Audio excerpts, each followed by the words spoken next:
Computer. Well, the recording is in progress. Okay. There we go. So now let's see if I remember how to share stuff out. Okay. Oh, that is, I want to share out this screen. Do you see learning outcomes and objectives? Not yet. Oh, there we go. Now it's starting. Okay. I'm gonna Let's see. just, Yes, I'm seeing it now. okay. So let's just move that. Okay. So, um, this is something that I've been noticing over, well, since I started the role. Learning outcomes and objectives are commonly confused. They're challenging for a lot of people as to, what is it that we're looking for? So I just wanted to do a really high level overview on outcomes and objectives and a good structure for coming up with objectives. So generally speaking, it's challenging to come up with those outcomes and objectives. And it's not just one learner, it's the industry. We don't really walk through it very well. We have to have learning outcomes and objectives, and there's, verb lists of all the things that you can possibly describe, but there's more to it than that. So let's just take a quick look at outcomes versus objectives. So the first thing I want to do is outcomes are the measurable results that you'll see at the end of the course. Okay, so the analogy might be a mechanic. Um, can they do mechanic type things? Can she tear down an engine? Can she put it back together? That's the question of the day. Um, are they going to be able to do something at the end or know something at the end of the course? But below the outcomes are the objectives. Okay. Those are the instructor defined plan targets that we build into the instruction that guides our design and is actualized through the assessment. So we can see that the outcomes is sort of like the endpoint, the holistic endpoint of the course, whereas the objectives are in a way a series of milestones that take us to the outcome. Does that make sort of sense? It does. If we were going to continue with the mechanic analogy, would we say then that the outcome is like, to your point, ability to tear down an engine, Hmm. and then the objective might be like knows how to select the right tools to do that, or knows how to identify the different parts of the engine, or like so on. Absolutely. Yeah, Okay, it's like, okay. okay, um, is the person able to extract pistons? Are they able to put the rings on and get it back in the engine? Um, when it's all laid out on the floor, can they identify all the parts? So there's a knowledge there, and maybe compressing the piston rings. This is all what I remember from grade 10 auto. You're It was a doing better long than time me. I ago. took no shop, so Okay, yeah. I'm just guessing. Well, my time in shop may have been before you were born. So there's a practical component of compressing those rings and then getting them back in the cylinder. They may know all the parts, but they can't apply that knowledge in a meaningful way. Learning objectives will help you get to that final outcome of being a mechanic who can assemble an engine. Okay, so that learning outcome is going to represent the observable final achievements or skills that indicate mastery of the material. At whatever level you're working at, you're going to be able to go, okay, they've reached that milestone. And again, the objectives, they're going to break down the content into clear, actionable goals that the learner can work through in the course. Again, those milestones is like, I need to know what an engine is. I need to know what the parts are. I need to know the process for getting it out of the car and how to take it apart in a way that I don't lose everything or make it worse.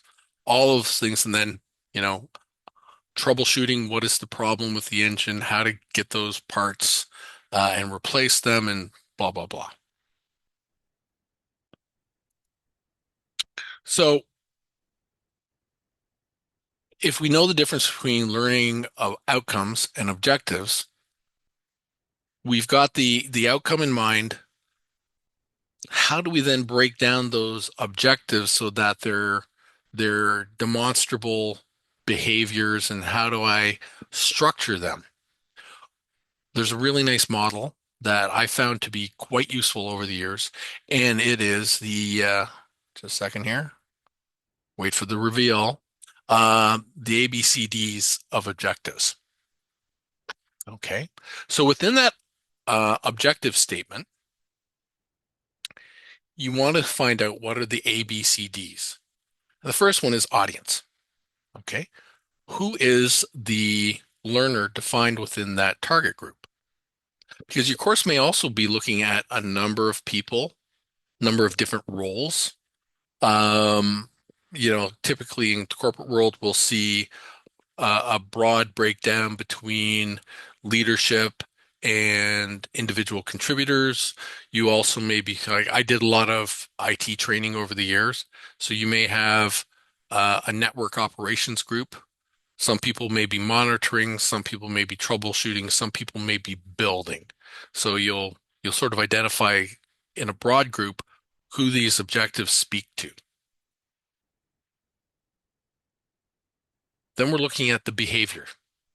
What observable action or skill should the learner be able to demonstrate in that statement? Okay, again, those demonstrable skills are all going to add up to the level of mastery that you'll see as part of the learning outcome.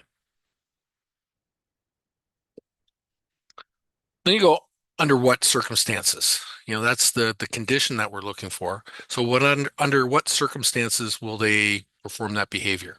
So surgery can be simulated. It can be you can do it online. You can, as a mechanic, are you doing it in a test shop, or is it actually in your regular shop where customers are coming in and it's a lot more chaotic? You're gonna define the condition. And then what level of performance is to be expected? Like what are the standards that your I'm just trying to move one of my little hover windows off the text. I'll read it over here. Here we go. What level of performance or to what standard do they need to achieve that? So we've got audience, behavior, condition, and degree. So what does that actually look like? Actually, does any of that make sense so far? Yes, I'm following along. This makes sense. Okay. Well, Yeah. I figured you're pretty bright. If you can coordinate Thanks. like you do, this is easy peasy. Thanks. Well, we'll Okay. see. We'll see if you address one of my as we go. We'll see if I have one question, Oh, but it's not time for now. I don't oh, think. okay. Okay. Yeah. So, what are some examples? Well, here's one. Given a set of quadratic equations, which is the condition, high school students, the audience, will be able to solve for the variable behavior with at least 80% accuracy, which is the degree, by the end of the lesson. So you can see how it all sort of lays out, and all of them will follow this CABD sort of formula. And it's okay to be formulaic because this really lays it out. I've never heard anyone complain about this format. Yeah, and so like it doesn't have because it is CABD, so it's okay if they're like slightly out of order as long as the elements are within Absolutely. that Yeah, group. because Okay. anybody can look at this and go, okay, I understand what they're supposed to be doing, who's supposed to be doing it, um, the behavior, and how accurate do they need to be? Is it every time? If it's heart surgery, hopefully they get it right every time. Uh, if you don't put the engine correctly in the car, can you pull it out and then fix it? Okay, cool. Um, uh, in my car, I'd prefer that's 100%, but we'll take what we can get. So here's another example. After reading the assigned article, condition, Undergraduate students, audience, will be able to analyze the author's arguments, behavior, using at least three supporting points, which is the degree, in a written response. Again, we've got condition, audience, behavior, and degree. These are the sorts of things that what I'll often see is the learner will be able to analyze the author's argument. So usually what I'll see is audience and behavior. And that's if I'm lucky. So this sort of thing, you get a lot more depth, you get a lot more understanding, and it will really help drive your assessments. Right. I think the degree is probably the piece that feels the most um, challenging Mm, within this because how do you determine a degree or mm, like decide the degree um, of something that kind of feels like subjective? Like I feel like for the first one, for the quadratic equation, 80% mhm, accuracy, that's easy to test because you can just look and see like, right, are they getting it 8 times out of 10? Great. right. You know, the second one, like the degree being at least three supporting Mhm. points in a written response. Okay, again, but like, what if it is? I'm trying to think of an example where a degree would be challenging, but I don't know. Somehow in my head, that just feels like it would be the more tricky part. I think it's tricky because we don't usually do it. Right. Okay. Or we'll just Fair. say, we'll have them write a test, Hmm. and then in the background, we'll say, what's a good number? What's a good passing grade? 80%. Hmm. 80% seems to be the golden number. Um, um, and that's it. That's all the Hmm. thought that's given to it. It's almost always a knowledge check to see, Right. did they retain anything from the beginning of the course to the end of the course? And then an arbitrary number. Right. Um, when you start to work with your subject matter experts and your Mhm. stakeholders, that becomes a conversation about degree. Like, Mm. how good are they supposed to be? Right.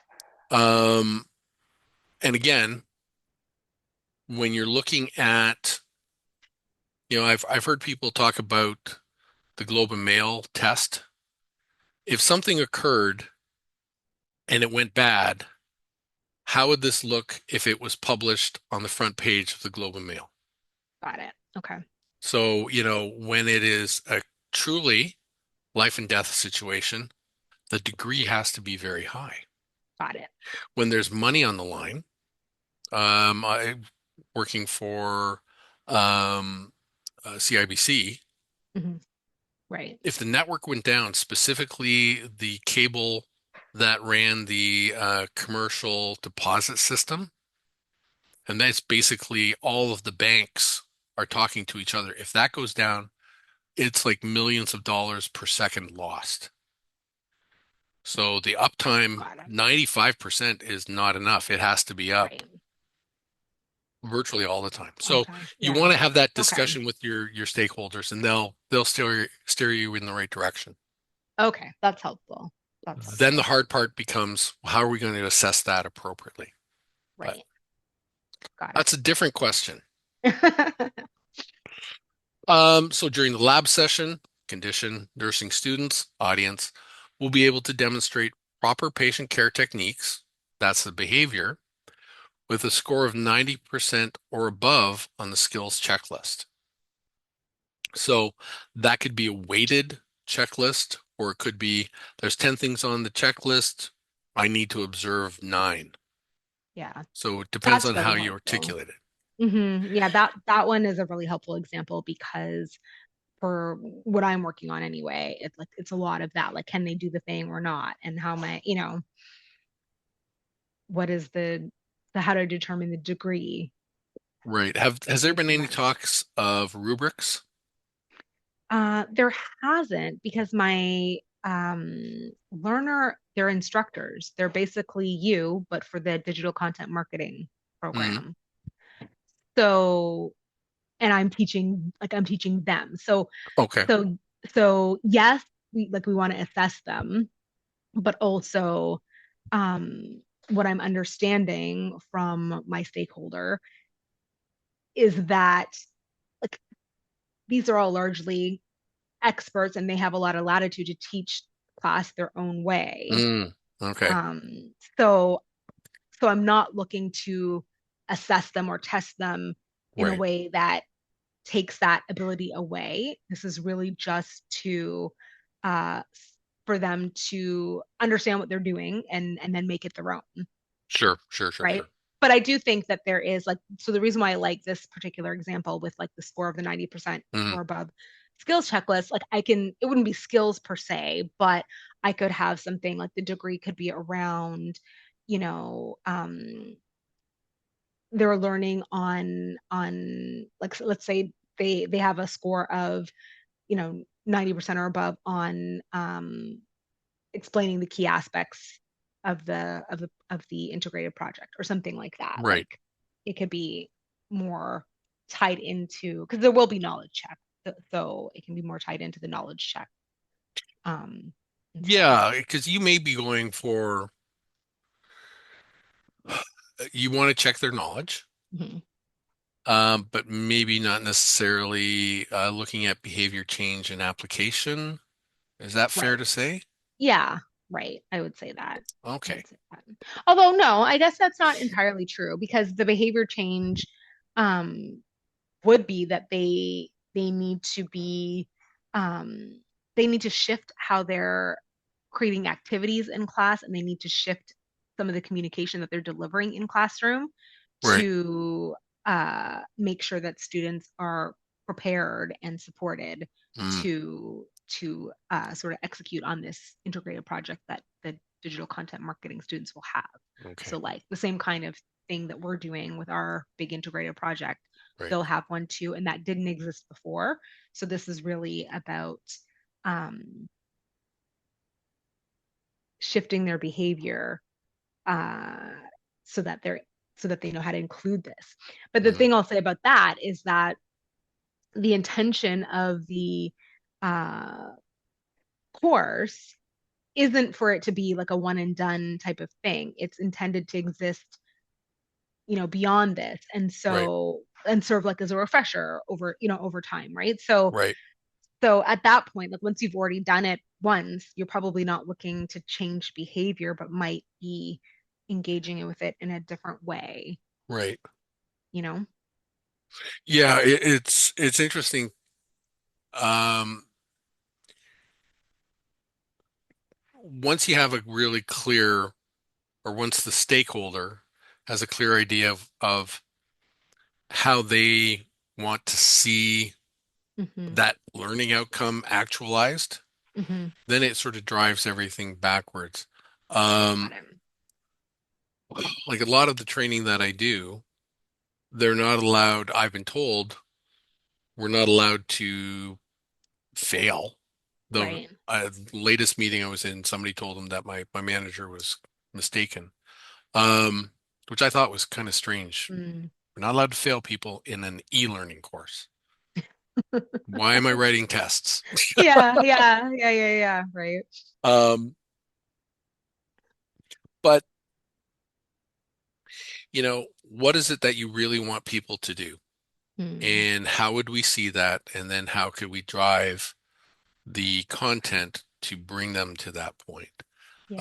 Um, so yeah, it's all like if you've got a checklist or things that you want them to remember. Hmm. Um, a lot of it is kind of lower order thinking, Hmm. and we do want it to be, well, ideally we'd be working at higher order, Right. which was my segue Ah, segue it on. to, yeah. Are you familiar, or have they talked much about Bloom's taxonomy? We did learn about this, yes. Okay. Okay. That's going to drive your outcomes and objectives. So if we go back, we can see that, and this is Bloom's version one.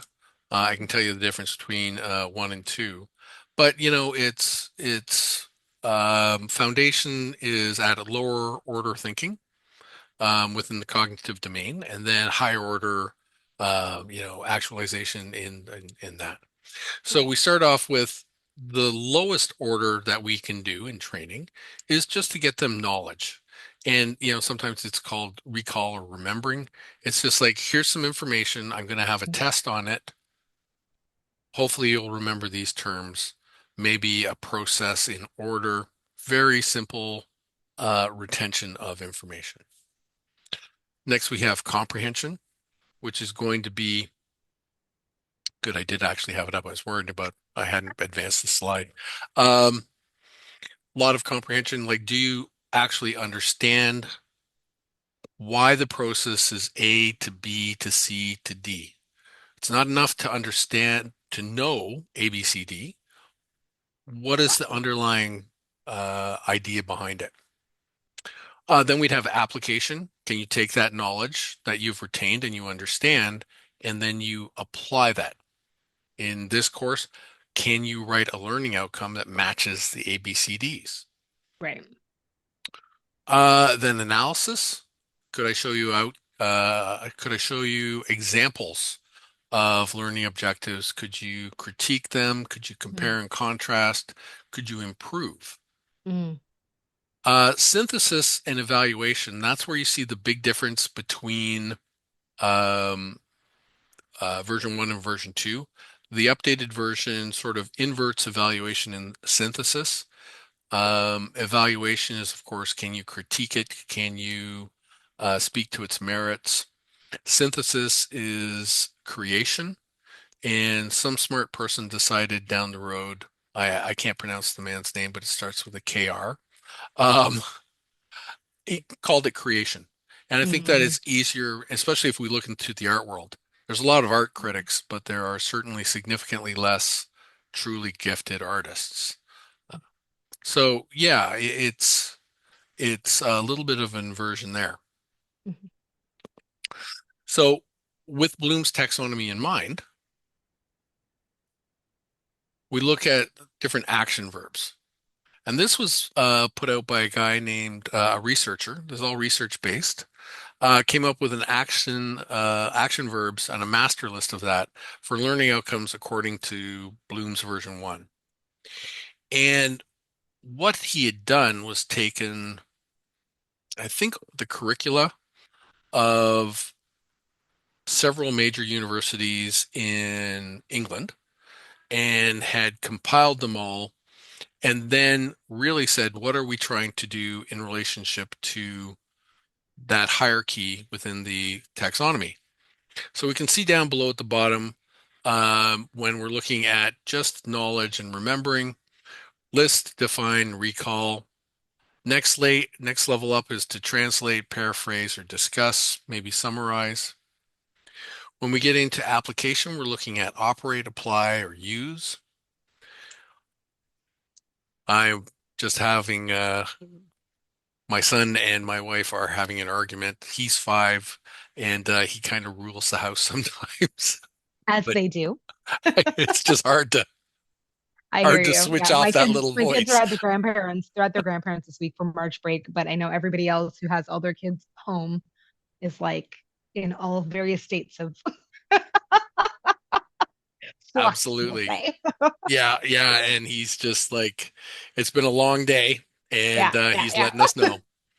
Um, so then we get into the analyze, question, differentiate, which then goes into the create, compose, argue, and design. And then finally, in version one, we have rate, evaluate, assess. Um, these will drive all of your objectives, learning objectives, from the verb standpoint.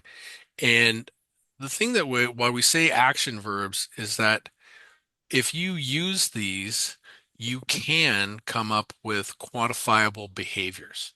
Mm, It's like, well, did they translate document A into document B? Did they differentiate between model A and model B? So there's things that you can actually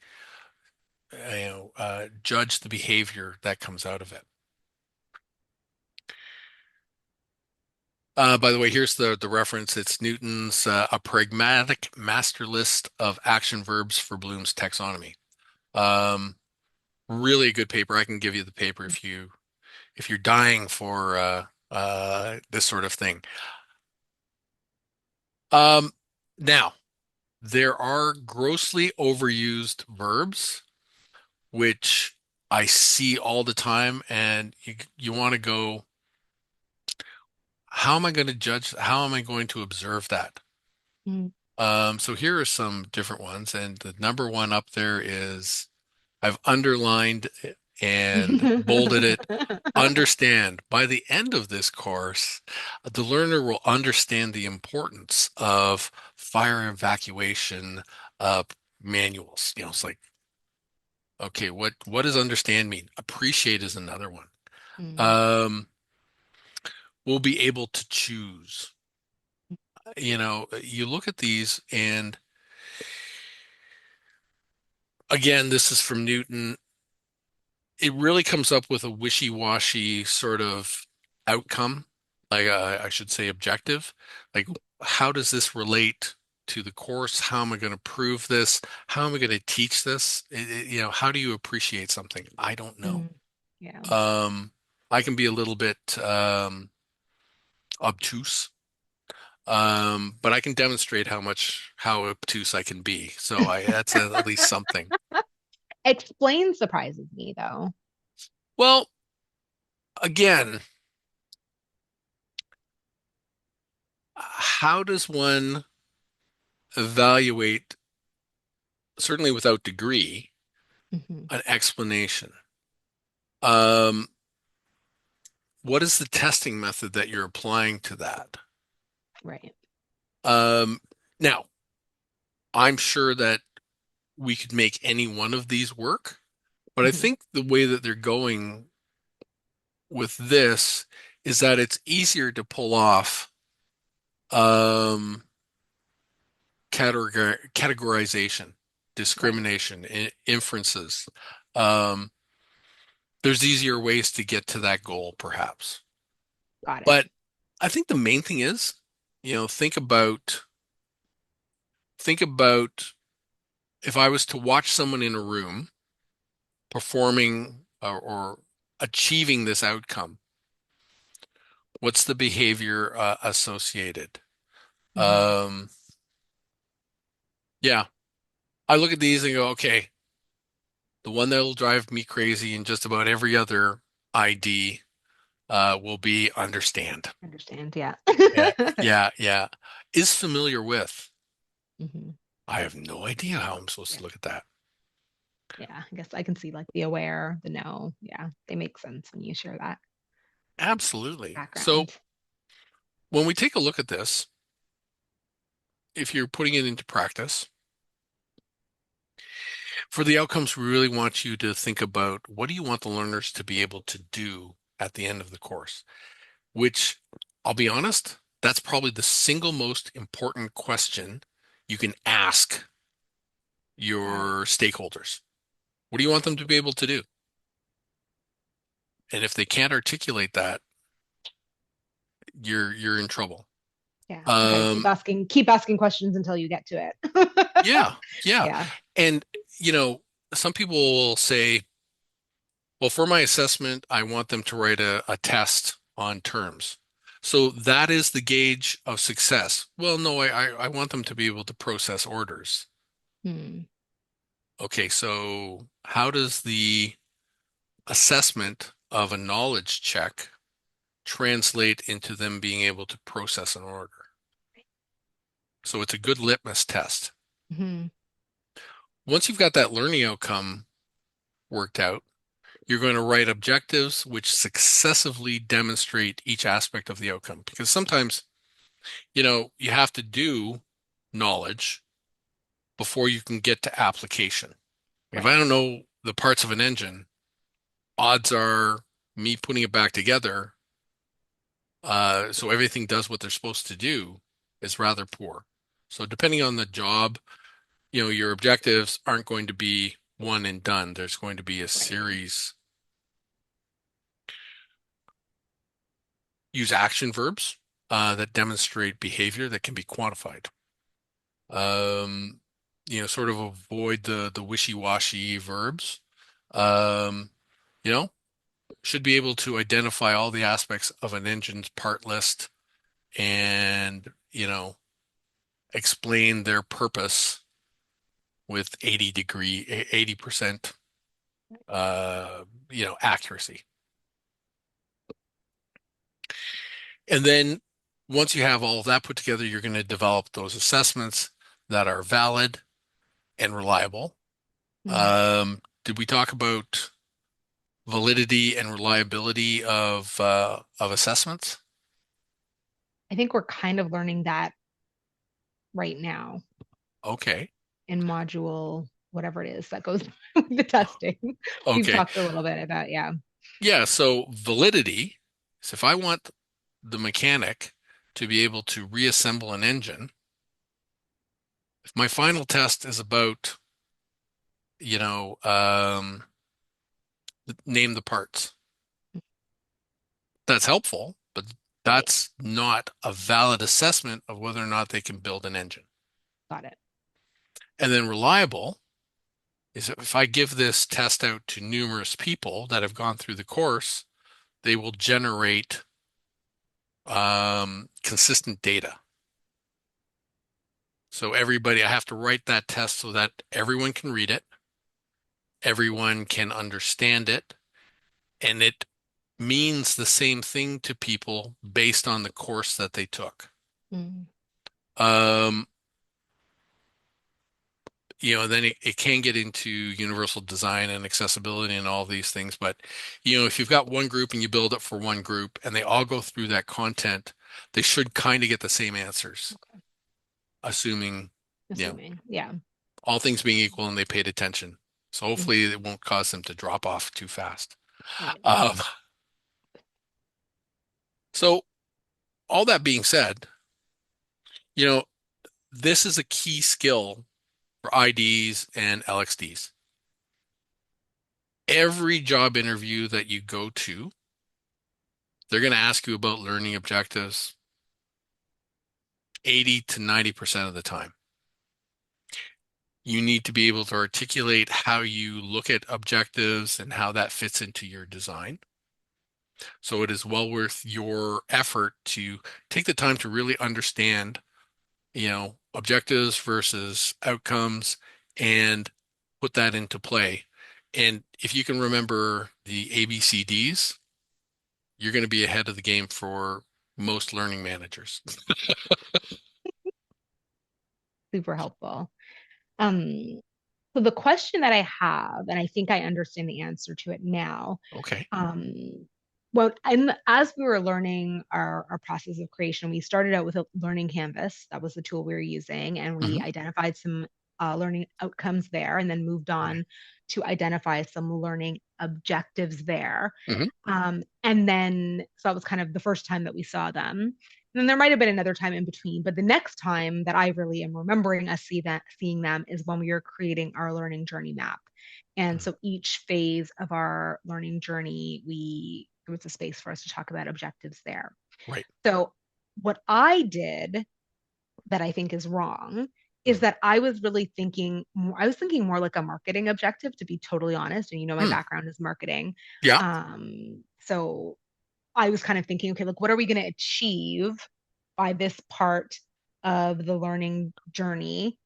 But from a marketing perspective, like how is that impacting I think I versus what remember reading that. yeah, versus what Yeah. I think Yeah. I was supposed to do was go back to my learning outcomes Mm. and not be attached to the objectives that I created, although they would be a guide, but Yeah. to kind of expand upon the objectives that I maybe initially created in Learning Canvas with the outcomes in mind, and sort of really thinking about how each step in the learning journey map should be tying back to achieving the learning outcomes.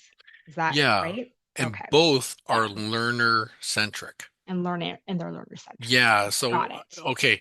You will be asked, what is your assessment strategy? What is your evaluation strategy Hmm. at the program level? Right. So we'll have objectives, or outcomes that are desirable for the program. Got it. Okay. But in this context, we're looking at what is the learner going to be able to do? What is your audience going to be able to do Got it. once they've taken the course? Got it. And so And that still applies when you're looking at the learning journey, the learner journey map. That's mhm, the learner journey map is not from a program standpoint. We're no. still looking. Got it. Okay. Yeah, it's really good to know.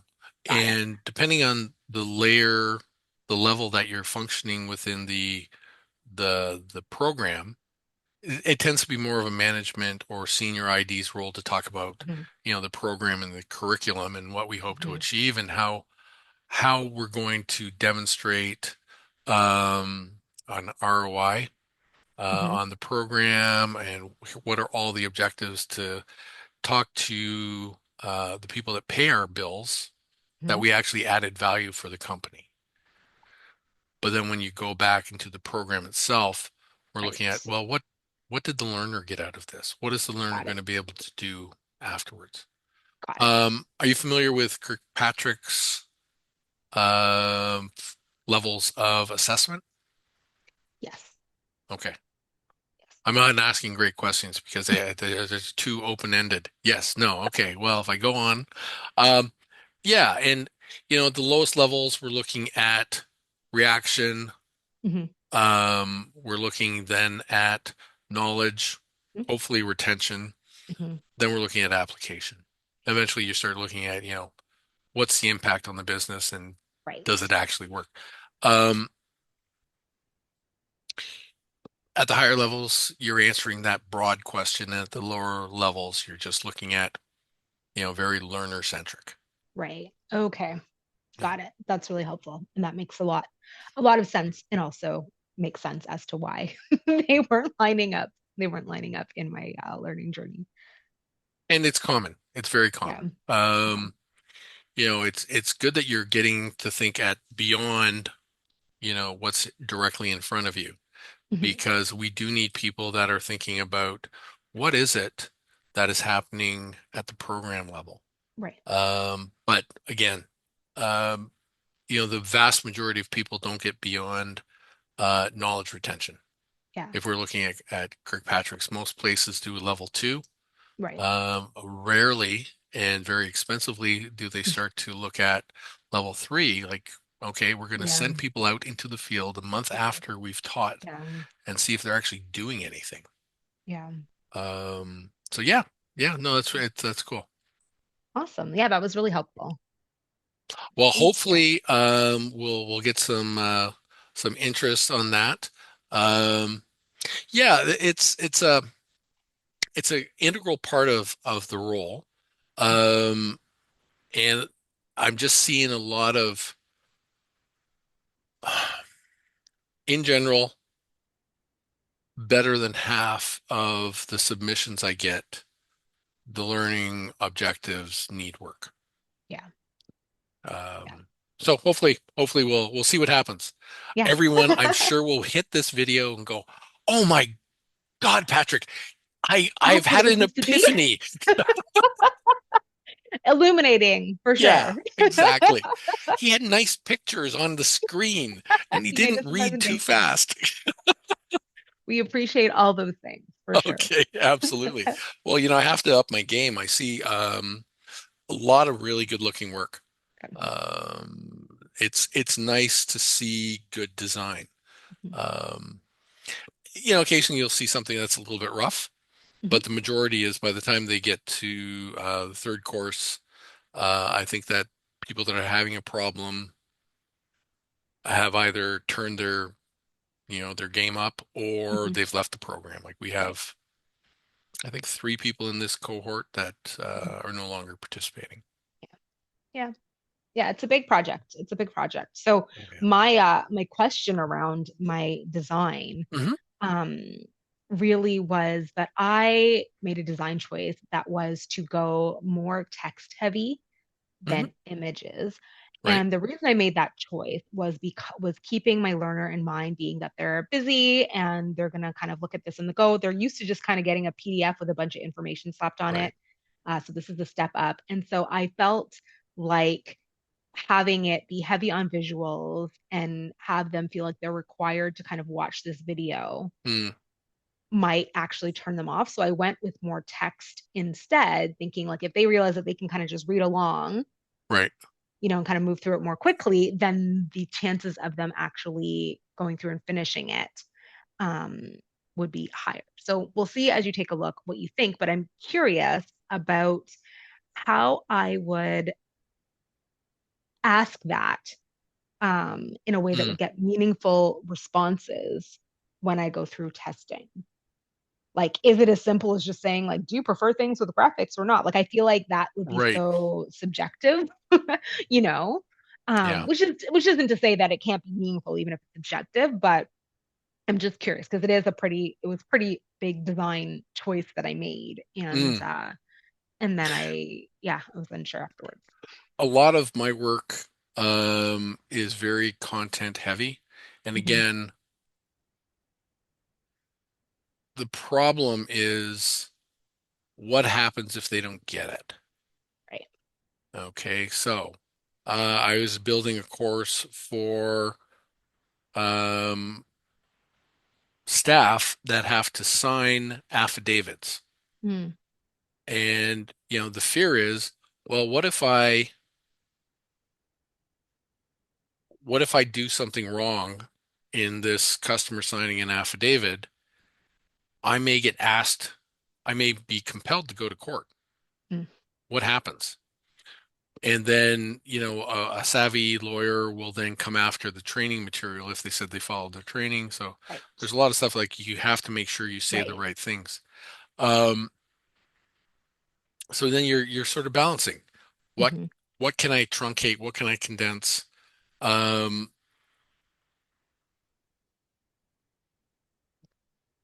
Conversely, like with this presentation and the one that I'm working on, the course that I'm working on right now at work, it's like we really want more visuals Mm. because the material is sad to say governmental boring stuff. Yeah. So how do you present it in an engaging, Right. More interactive engaging. way? Yeah. It's hard to gauge interaction with text. Hmm.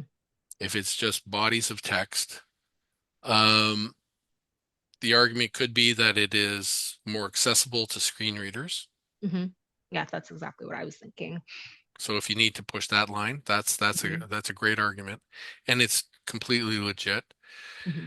But I can obviously I'm going to take a look at it, Yeah, you'll but take a look and you'll you give me you some need to backup. balance it. Like Okay.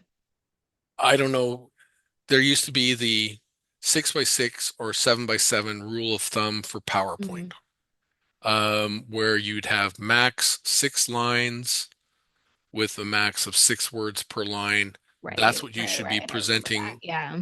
Yeah, and then 7 by 7 is just, Right. Same thing. a little bit more. With this, I look at breaking it up. Hmm. So if I roll back here, Hmm. I got a lot of text on here. Yeah, But I what see I've you. gone through is Got it. presentation, dim. So Hmm. I'm pulling them off of that stuff. Now, if someone is not not as fast ingesting the material, it's legible enough that they can read back. Oh, yeah, that's a smart strategy. Maybe I'll steal that. Yeah, now it Yeah. would not pass accessibility contrast standards. Right, right, all right, true. But if this was a video, like with a Hmm. presentation, it's slightly different, but Hmm. I could have captioning involved. I could Hmm. be doing live transcription. There's all Right. sorts of things to help out from an accessibility standpoint. But if I'm looking at just raw engagement, I'm Yeah. sending out bite-sized chunks of data Hmm. and I'm talking about it.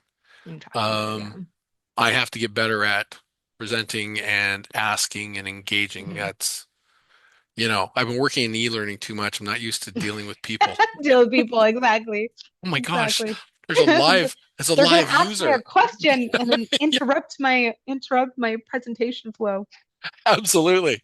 Um, so yeah, Okay. you've got things like that. In so I had a 90-minute course that I'm working on. I scoped it out by, just what was the word count. Then decided, for obvious reasons, that's too long, even though it's a very important course. So I slashed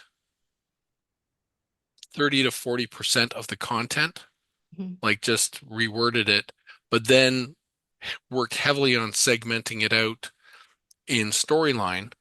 So using layers, using a lot of graphics to illustrate what I'm doing, then with the voiceover carrying it Mhm. over. Um, it's about playing with it, and if you're find out what your audience thinks. Yeah. So as you said, how do you ask them? Uh, it's going to be a subjective response. Are you doing Yeah. any sort of formal Oh my God. knowledge assessments? Yes. Okay, so that's going to be part of the equation. But then Okay. make sure you do a solid, like an in-depth level one to get their reaction. Okay. Did you find, well, you can go with agreement statements. Hmm. I like the layout of the screens. I found the layout of the screens to aid my Got it. understanding of the Yeah. content. Yeah. Strongly disagree through strongly agree. Yeah. Um, yeah, there's different ways you can do it, but it's going to Okay. be reaction. Yeah. Are Okay. you doing focus groups? I've also? I'm gonna see if I can get some folks who will do it with me live. We'll see. Okay. Fingers crossed. Yeah, and then that'll be helpful too. Yeah, the focus groups are awesome. Mhm. I did one a while ago again for that course on affidavits and such. What I got out of that was huge. It changed the Yeah. entire design. Um, we were doing it in person Hmm. and then switched entirely to online because managers weren't letting their staff take it again Yeah, because that's a cost. that's a cost, right? Yeah. Meanwhile, they can't remember the course that they took 10 years ago. Right. Right. Of course And not. Yeah. they're just, I'm skipping this because I don't think that's what we're supposed to be doing. It's like, no, that was an That was important part. that was that was an important one. Yeah. Got it. Yeah, no. Even in my first round, like just testing my little activity, it Hmm. I didn't meet with them. No, I didn't meet with them in person, but Hmm. just the feedback, the written feedback that I got from them, like it really influenced, kind of the narrative that I went with for my learning experience throughout. So if I hadn't gotten that, because in my head I was like, oh yeah, this makes sense, and the narrative that I'm using, they're going to totally get it, and they were like, we're not really sure if this is for an instructor or a student. I was like, well, okay then. So I had to switch who my character was, and Yeah. that sort of piece. So it's very interesting, the things that as designers we think like this is totally common sense, Yeah. absolutely. Of course they're going to get it, and then you get some interesting feedback. So looking forward to seeing what shows up this It time. it And can be I'm very sure humbling. it'll be different than what I thought, I'm sure. Yeah, yeah, and this is your first Hmm. course for the Yeah, most part. for on this topic on LXD, yeah, absolutely. Well, Yeah, have you and the have you first time that developed? I'm creating something that is like that's like this, like that's an Okay, interactive learning experience. I've for sure created like learning modules, but they're like, let okay, me show up and here's my PowerPoint. I can do the 6x6, 7x7, and yeah, present with the best of them. But like this type of more immersive kind of experiential oh yeah, module, yeah, this is the first time creating anything like this. yeah. So You're gonna learn lots of stuff. yeah. I have from what I've seen so far, things are looking good. But I'll definitely be getting into this over the next. Well, I'll probably check out yours afterwards since we've talked about it Thanks. tonight. Oh, not a Thanks. problem, not a I'll problem. appreciate that. I'm just gonna end sharing. Yes, don't forget to end the recording and end the sharing and the recording. Okay, where is the stop sharing button? They Come moved on. everything around. They moved Well, everything around in Zoom recently. there we go. Have I stopped sharing? You have. Outstanding. Okay. Okay, I can kill the recording, I think. But thank you for showing up tonight and Oh, thank you. letting me use my PowerPoint in good standing. It's much less fun when you're by yourself. I can tell because I've definitely done both. I've done the PowerPoint with the audience, and then I've done like the self-recorded. You can do them, but even though when you have an audience, it does like shifts things. They might ask questions. You might be advanced to the next part of your animation, and then here I am, like, can you go back 2 slides over? That It makes it still, real. I think, is better. Yeah, exactly. It still makes it a better interaction. So happy to be here and get some extra learning too.